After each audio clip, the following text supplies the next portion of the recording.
Hello दोस्तों, आज con call का 50th एपिसोड है।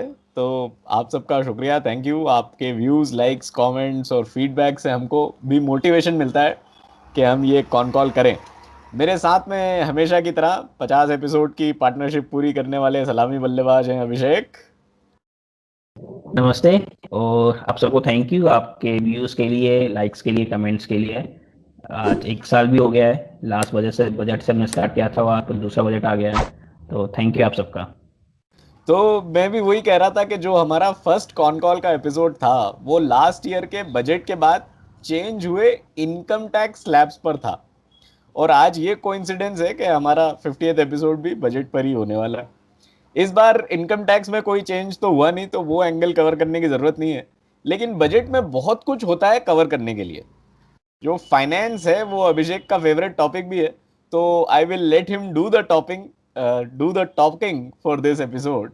बस एक छोटा सा की फैक्ट जो फाइनेंस मिनिस्टर ने भी बताया था वो ये है कि ऐसा तीसरी बार हो रहा है कि बजट ऐसे टाइम में आया जब हमारी इकोनॉमी कॉन्ट्रैक्शन से गुजरी हो। तो ये बजट इस महीने में भी स्पेशल रहा।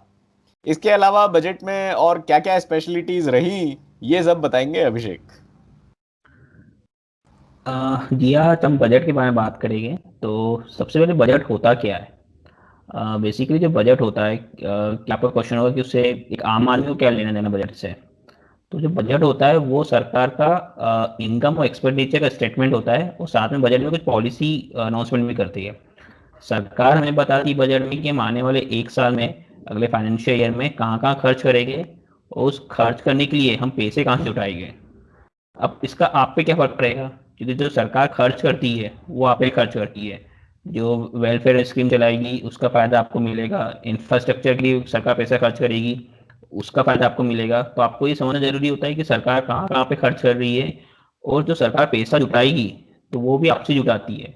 जो आपसे टैक्स कलेक्ट करती है सरकार, डायरेक्ट टैक्स हो, इनडायरेक्ट टैक्स हो, तो जो टैक्स कलेक्शन करेगी वो आपसे ही करेगी। तो इस आपका पैसा आपसे लेके आप ही खर्च करती है। तो आपको ये समझना, आपको ये जानकारी होना चाहिए कि सरकार आपसे क्या पैसा ले रही है, कितना ले रही है, उसको कहाँ खर्च कर रही है।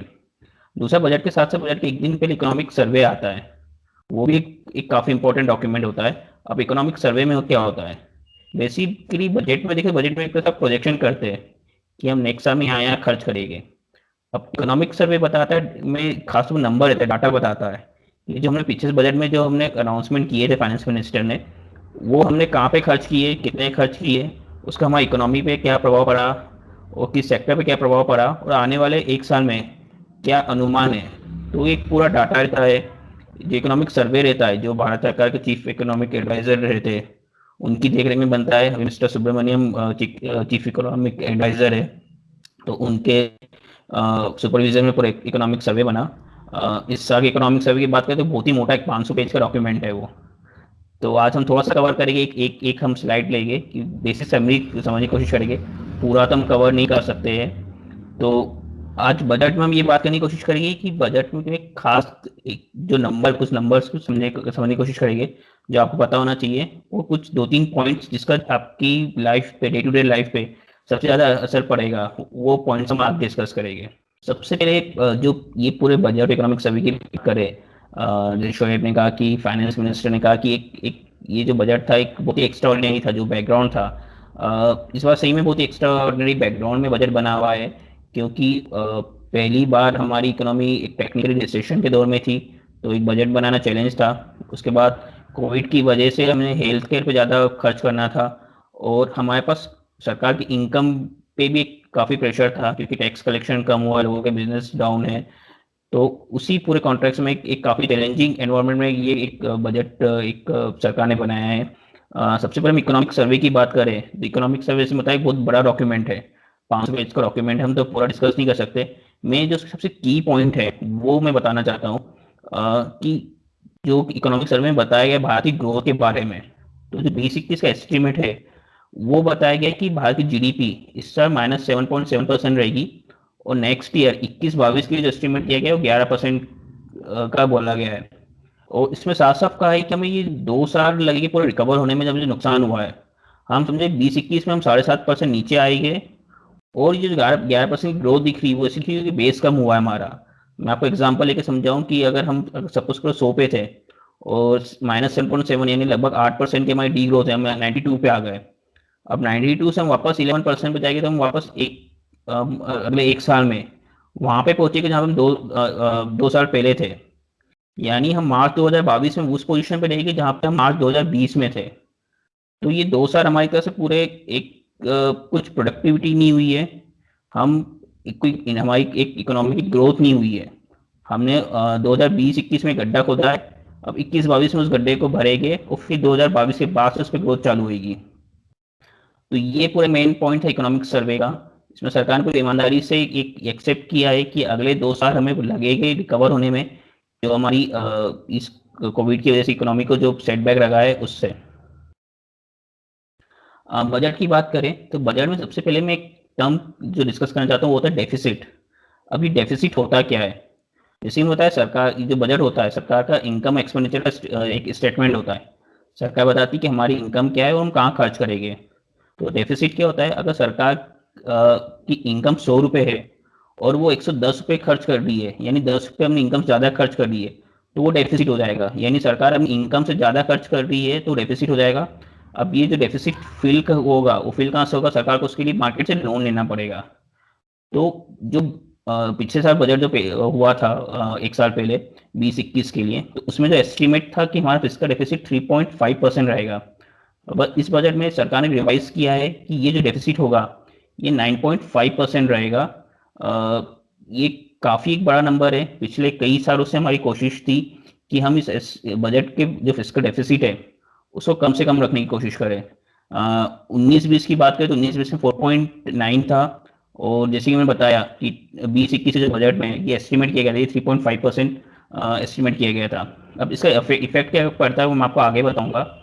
पर ये इस बजट में एक जो खासियत है, सबसे बड़ी खासियत ये है कि सरकार ने जो डेफिसिट का नंबर है वो बिल्कुल ईमानदारी से बताया है। अगर हम पुरानी सरकारों को ट्रेंड देखें जो भी बजट पेश करती है, तो कहीं ना कहीं नंबरों में थोड़ा सरकारें ऊपर नीचे करती है। डेफिसिट कम रखने के लिए नंबर इधर से उधर कर देती है। जैसे कि सरकार खुद लोन ना लेके पीएसयू कंपनी को बोलती है कि आप लोन लो और वो पैसा हमें दो, ताकि वो सरकार की बैलेंस शीट में नहीं आए, वो पीएसयू कंपनी की बैलेंस शीट में आए। उसके अलावा जो food corporation of India food जो सब्सिडी देता है, फूड सब्सिडी देता है, उसके लिए जो लोन लेता है वो भी सरकार अपने इसमें काउंट नहीं करती थी। वो एफसीआई का एक अलग से बैलेंस शीट देती थी। बस इस साल सरकार ने सारी पीएसयू का, एफसीआई का जो भी डेफिसिट था वो अपनी बैलेंस शीट में कैलकुलेट किया है, इसलिए ये 9.5 गया है। उसके साथ साथ पिछले साल कोविड की वजह से सरकार का रेवेन्यू कलेक्शन में जो कमी दिख रही है, तो उसकी वजह से भी 9.5 गया है। ये काफ़ी एक बोल्ड स्टेटमेंट है जो सरकार ने एक्सेप्ट किया कि हमारा फिस्कल डेफिसिट 9.5% रहेगा। इस साल की बजट की बात करें तो टोटल बजट का साइज क्या है? तो जो इस साल का टोटल बजट का साइज है वो है 34,83,236 करोड़ रुपीज़। ये टोटल पूरा बजट है सरकार, यानी सरकार इस साल 21-22 में टोटल इतने रुपए खर्च करेगी। अब किस डिपार्टमेंट को कितना मिलेगा वो ये आपको पहली टेबल से दिखा रहा है कि पेंशन में कितना जाएगा, डिफेंस में कितना जाएगा, सब्सिडरी में कितना जाएगा, एग्रीकल्चर में कितना जाएगा। और ये जो दूसरी टेबल है वो बता रही है कि हम कहाँ पे खर्च करेंगे और हमें पैसा कहाँ से आएगा। तो ये सबसे जो एक तरीका होता है बताने का कि हम पैसा हमें कहाँ से आ रहा है, कहाँ पे खर्च करें, तो वो 1 रुपए के फॉर्म में बताते हैं कि अगर हम 1 रुपया खर्च कर रहे हैं तो वो 1 रुपया आ कहाँ से रहा है और 1 रुपये हम खर्च कहाँ कर रहे हैं। तो बेसिकली अगर हम गवर्नमेंट सोर्स ऑफ इनकम देखें तो बेसिकली 4 तरह के सोर्स ऑफ इनकम होता है। पहला होता है जो टैक्सेस, डायरेक्ट और इनडायरेक्ट टैक्सेस होते हैं, उससे सरकार की इनकम आती है। दूसरा जो पीएसयू कंपनी है, रिजर्व बैंक है, वो सरकार को डिविडेंड देती है, उससे सरकार की इनकम आती है। तीसरा सोर्स ऑफ इनकम होता है कि सरकार अपनी जो एसेट्स होती है, जो पीएसयू कंपनी है उसमें हमें स्टॉक बेचेगी, और दूसरी जो सरकार की एसेट है वो बेच के पैसा कमाती है सरकार। और चौथा, सरकार बाजार से लोन लेती है। तो ये पूरा आपको बताया गया इस साइड कि सरकार की इनकम कितनी होगी। जैसे इनकम टैक्स है, तो अगर 1 रुपये सरकार खर्च कर रही है तो उसमें से 14 पैसे इनकम टैक्स से आएंगे, कॉर्पोरेट टैक्स से 13 पैसे आएंगे। सरकार बोरोइंग और दूसरे जो उधार लेके 36 पे जुगाड़ेगी। और यूनियन एक्साइज की बात करें तो एक्साइज ड्यूटी से 8 पैसे सरकार को मिलेगी, जीएसटी से 15 पैसे। अब ये पैसा खर्च कहाँ पे होता है? ये होता है, इस साइड दिखाया गया है कि ये खर्च कहाँ पे होगा। इसमें जो सबसे बड़ा जो खर्च है सरकार का, सबसे कंपोनेंट आता है वो जाता है इंटरेस्ट पेमेंट में। मैंने प्रीवियस साइड में डेफिसिट की बात की थी डेफिसिट होता है कि सरकार अपने खर्च इनकम से ज़्यादा खर्च कर रही है तो उसको लोन लेना पड़ रहा है। तो अगर लोन लिया सरकार ने, उधार लिया है मार्केट से, तो उसको पे भी करना है। तो हर इस साल सरकार 1 रुपये जो खर्च करेगी उसमें से 20 पैसे सरकार अपने जो प्रीवियस लोन है उसका क्या ब्याज भरेगी, यानी कि 20% सरकार का जितना एक्सपेंडिचर है उसमें से प्रीवियस ईयर के ब्याज भरने में जा रहा है।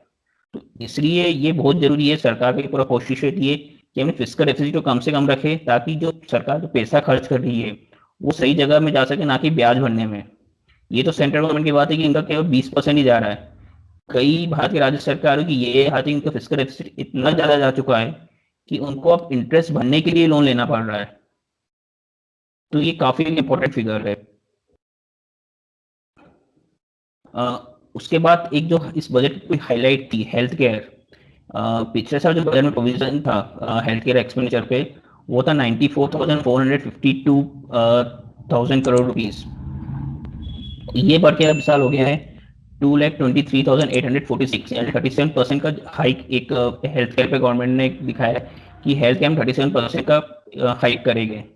जैसे कि मैंने पहले कहा कि सरकार बजट में नंबरों से खेलती है, तो ये एक तरह से बताने के लिए कि हम 137% का हमने हेल्थ केयर में ज़्यादा एक्सपेंडिचर किया है, पर ये एक्चुअल में है ही नहीं। सरकार ने इस साल क्या किया है कि वाटर और सैनिटेशन पे जो खर्चा होता था, जो अलग इंडस्ट्री थी, उसको भी हेल्थ केयर में हमने काउंट किया है, ताकि जिसकी वजह से हेल्थ केयर पे एक्सपेंडिचर इतना ज़्यादा दिख रहा है।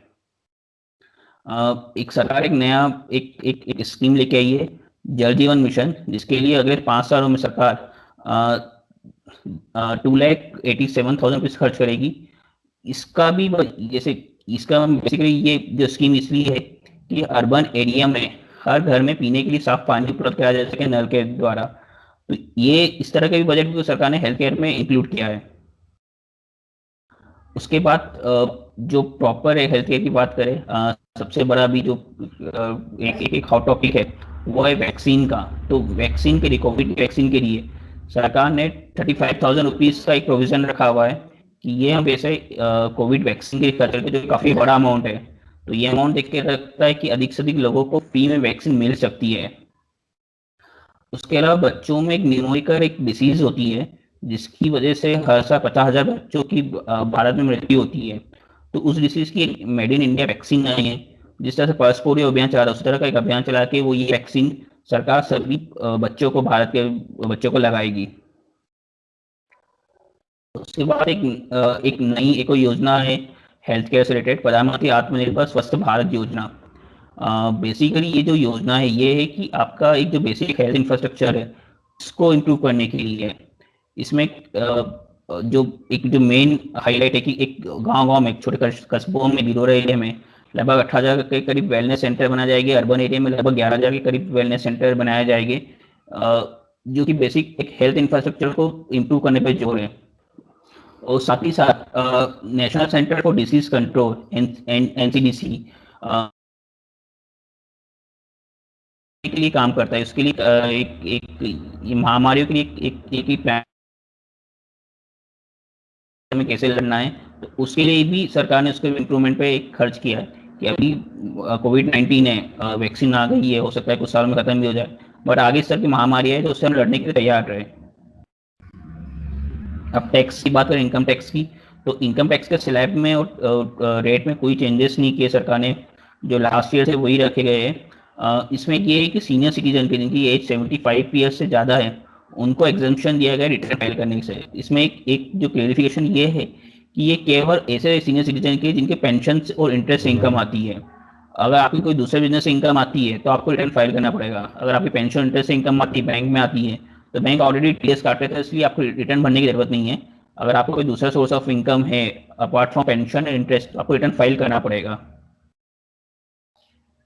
उसके बाद क्लीन एयर एनवायरनमेंट को क्लीन करने के लिए ऑटोमोबाइल की पॉलिसी में एक सरकार ने एक बड़ा चेंजेस किया, जिसका अनाउंसमेंट किया, स्टेप पॉलिसी।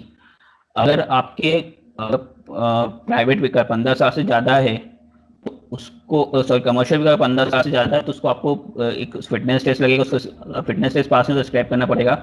और अगर प्राइवेट व्हीकल 20 साल से पुराना है तो आपको उसको स्क्रैप करना पड़ेगा। ये अनाउंसमेंट है, ये डिटेल पॉलिसी है जो road and transport ministry Nitin Gadkari ji की, वो अनाउंस करेगी। उसमें पता पड़ेगा कि ये है क्या, कि स्क्रैप पॉलिसी है क्या। काफ़ी लंबे टाइम से इस पर डिस्कशन चल रहा था, स्क्रैप पॉलिसी आना चाहिए। तो इस बजट में सरकार ने अनाउंसमेंट किया कि स्क्रैप पॉलिसी आएगी नेक्स्ट ईयर से, और उसका 10-15 दिन में road and transport ministry detail पूरा इसका रिलीज करेगा।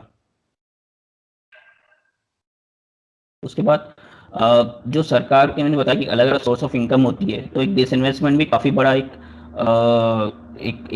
सोर्स ऑफ इनकम है। तो इस साल जो सरकार का टारगेट है वो है 1,75,000 रुपीज़ सरकार डिसइन्वेस्टमेंट में से अपनी जो एसेट्स है वो बेच के सरकार पैसा ये कमाएगी।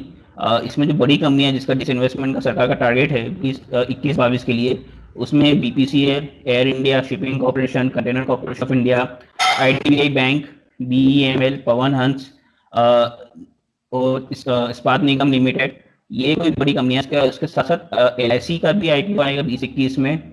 और सरकार ने एक स्पेशल व्हीकल कंपनी फॉर्म करने का एक प्रपोजल रखा है, जिसमें जितनी भी सरकारी कंपनियां, जितने पीएसयू है, उनकी आइडियल लैंड बैंक है, उनको सब एक साथ किया जाएगा। उनको उनको एक जगह एक कंपनी में, एक स्पेशल पर्पस कंपनी में रखा जाएगा, ताकि उनकी वैल्यूएशन की जा सके। क्योंकि बड़ी बड़ी जो पीएसयू कंपनी है, उनकी एक बहुत ही प्राइम लोकेशंस पे लैंड है जिनकी करोड़ों में कीमत है।